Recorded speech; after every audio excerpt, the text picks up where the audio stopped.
இங்கே நம்ம ஹீரோனை கொலை பண்ணுறதுக்கு ஒரு ஆள் ஓடி வரான். அப்போ அவனோட கால் ஸ்லிப் ஆகி கீழே வழுக்கி விழுந்து தான் கையில் இருக்க கத்தி மூலமாகவே அவன் குத்துப்பட்டு செத்து போயிடுறான்.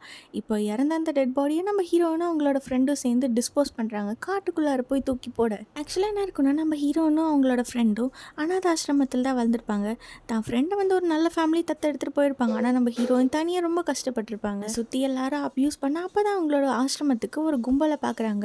அவங்க நல்லவங்க நினச்சி நம்ம ஹீரோனும் அவங்களோட போய் சேர்ந்துடுறாங்க. ஆனால் அந்த ஆள் தான் மக்களுக்கு ஹெல்ப் பண்ணுறான் அப்படின்னு சொல்லி ஏமாற்றி எல்லாத்தையுமே கொலை பண்ணி கொள்ளையடிச்சிட்டு இருந்திருக்கான். இதை தெரிஞ்ச நம்ம ஹீரோயினை அவனை போலீஸில் மாட்டி விட்டுருக்காங்க. ஹீரோயினை அவன் டீமில் சேர்ந்ததுக்கப்புறம் ஒரு மான்ஸ்டராக அவன் தான் உருவாக்கியிருப்பான். இப்போ இத்தனை வருஷம் கழிச்சு நம்ம ஹீரோயின் உயிரோடு இருக்காங்கன்னு தெரிஞ்சதும் அவன் ஜெயிலேருந்து தப்பிச்சு நம்ம ஹீரோயினை பார்க்குறான்.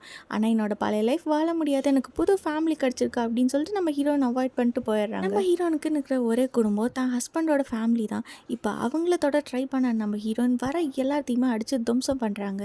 இப்போது தான் வீட்டில் நடக்கிற ஃபங்க்ஷனுக்கே அவன் கேஷுவலாக வந்துடுறான். தான் ஹீரோனோட மாமான்னு சொல்லிட்டு அவன் உள்ளே வந்து நார்மலாக இருக்கு. மேலேயும் நம்மளால இவங்க ஃபேமிலிக்கு பிரச்சனை வேண்டாம் அப்படின்னு சொல்லி நம்ம ஹீரோ கிட்ட நடந்த எல்லா உண்மையும் சொல்லிடுறாங்க. அது மட்டும் இல்லாமல் போலீஸ்கிட்டையும் இன்ஃபார்ம் பண்ணி ஹெல்ப் கேட்குறாங்க. நாத்தியாக இருந்த என்ன உங்கள் வீட்டு மருமகளாக ஏற்றுக்கிட்டீங்க, இதுக்கப்புறம் என்னால் உங்ககிட்ட உண்மையை மறைக்க முடியாது அப்படின்னு சொல்லி வீட்டில் இருக்க எல்லாத்துக்கிட்டையும் உண்மையை சொல்லிடுறாங்க. அந்த நைட் நம்ம ஜான்சியை கூட்டிகிட்டு போகணுங்கிறதுக்காக தான் ஆளுங்களோட வீட்டுக்குள்ளே வர நம்ம ஹீரோயின் வர எல்லாத்தையுமே அடித்து துவம்சம் பண்ணிடுறாங்க. அப்படியே நம்ம ஹீரோயின் வந்து எல்லாத்தையும் காப்பாற்ற ட்ரை பண்ணாலும் ஒருத்தருக்கு அடிப்படுது.